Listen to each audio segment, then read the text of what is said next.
Aabot sa higit 400 milyong pisong halaga ng counterfeit items ang nakumpiska ng Bureau of Customs sa Port of Manila.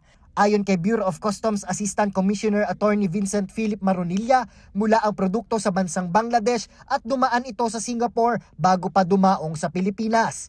Ayon pa kay Maronilla, tila istilong balikbayan box ang pag-order sa mga produkto. Ang tingin namin, consolidated shipment, alam mo yun, parang balikbayan box per order basis. So kung ano yung mabenta kay kanino, yun ang ino-order niya. Ayon pa sa ahensya, hindi lang anila ito nagmumula sa iisang pagawaan. We don't even think this comes from one source na gumagawa dun sa Bangladesh, no? And this particular consignee, kino-consolidate niya lang to. Ayon pa kay Maronilla, may mga price tag na ang mga naturang produkto at may nakalagay na rin ng mga pinanggalingang department store para pagmukaing lehitimo ang mga item kaya't nagagamit ito sa panloloko.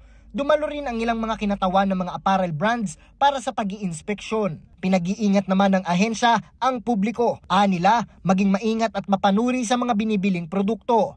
Samantala, sa loob ng 30 araw ay pag-aaralan nila ang mga nakuhang impormasyon. Malaking bagay din nila ang mga ebidensyang nakalagay sa mga kahon tulad ng mga pangalan at kumpanyang pagdadalhan ng mga produkto. Ito'y para matukoy ang mga dapat managot.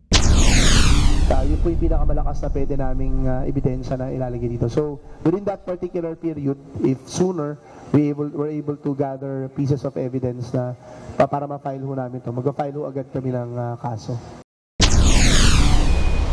Sa pagdalo naman ng mga kinatawa ng mga naturang brand, kinumpirma nila na ang mga nakumpiskang produkto ay pawang mga counterfeit item o mga peke. Para sa totoong balita sa Bagong Pilipinas, Jap Regala, Congress News.